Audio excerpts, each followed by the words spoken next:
O meliponário deve ser instalado em um terreno limpo, de preferência plano, em área que permaneça parte do dia sombreada e de acesso fácil. Este é o meliponário Eimba Quaey, que conta com mais de 50 colmeias de várias espécies, sendo criada para a produção de mel, a Uruçu.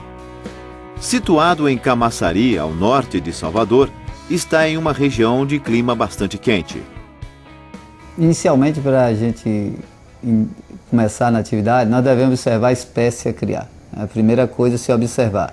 Ou seja, em cada região do Brasil existe uma espécie adaptável. Não se deve introduzir espécies exóticas, desde que a flora não é a mesma que ela utilizará. Quanto aos aspectos de instalação do meliponário, nós devemos primeiro observar o sombreamento. É obrigatório que haja sombra no local, porque senão a temperatura da colmeia poderá aumentar bastante, aí derrete cera e cria alguns problemas de conforto térmico para as abelhas. O outro fato é o acesso.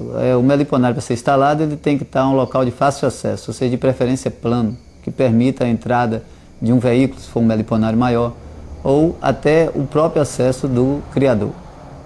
Quanto às fontes de pastagem, por exemplo, de néctar e pólen e resina, deverá estar o mais próximo possível.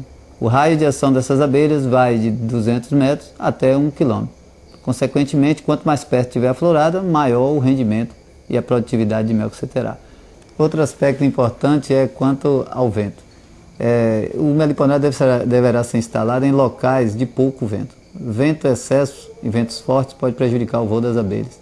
Também é importante se preocupar com a segurança. Como as abelhas não têm ferrão, poderá ser fácil qualquer pessoa sair com uma dessas caixas de sua propriedade. Necessário se faz que o meliponário seja instalado próximo à sede. Vale salientar que um dos aspectos mais importantes em regiões de clima seco é que as instalações do meliponário deverão estar distantes de instalações de criação de porcos e galinhas, principalmente, para evitar que as abelhas venham a coletar esterco desses animais para confeccionar a entrada das colmeias. Para evitar isso, basta se colocar um pouco de barro úmido próximo às colônias. As colmeias são colocadas sobre suportes de madeira, alvenaria ou metal.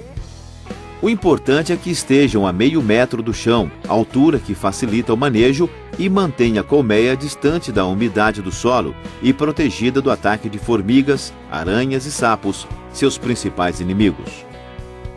Pedaços de espuma embebida em óleo queimado foram colocados para proteger as colmeias das formigas. Uma trilha liga o estacionamento de veículos ao meliponário Eimba Quaey, a distância de 100 metros, facilitando o acesso. Por causa da temperatura alta da região, o local é sombreado a maior parte do dia. Além disso, o Eimba Quaey segue duas regras básicas de implantação.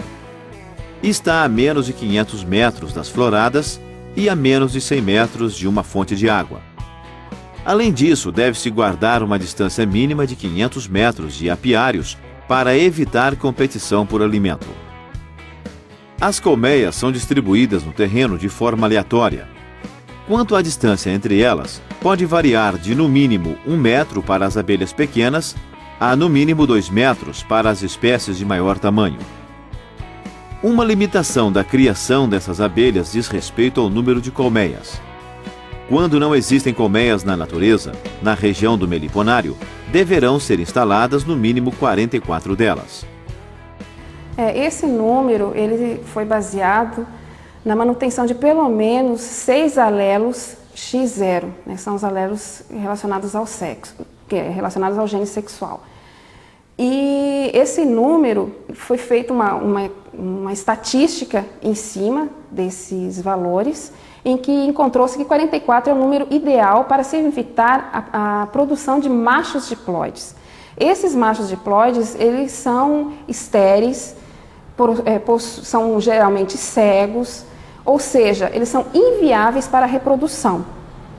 E quando a rainha faz a postura de machos diploides, geralmente as operárias matam essa rainha, né? E com isso podem levar, inclusive, à morte da colônia.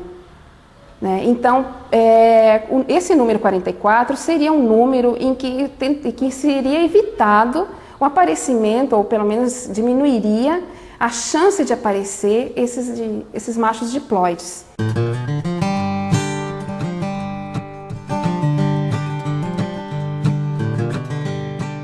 Uruçu, Jataí, Mandaçaia, Iraí.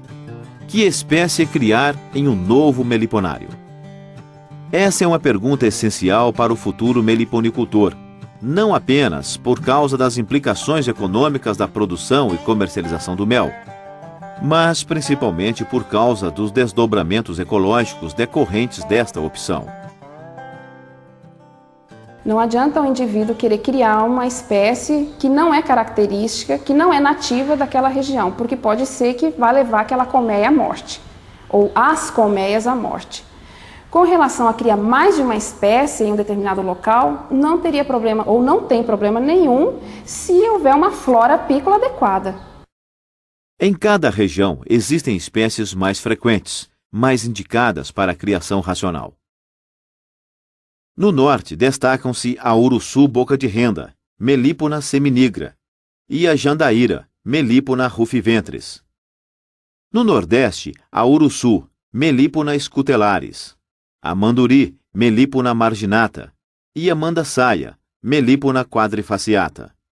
No centro-oeste, Manduri, Melipona marginata, Uruçu boca de renda, Melipona seminigra, e a Jandaíra, Melipona rufiventris. No sudeste, a Mandaçaia, Melipona quadrifaciata, Guarupa, Melipona bicolor, Uruçu negra, Melipona capixaba, e a Jataí, Tetragonisca angustula. Na região sul, Mandaçaia, Melipona quadrifaciata, Manduri, Melipona bicolor, e a Jataí, Tetragonisca angustula.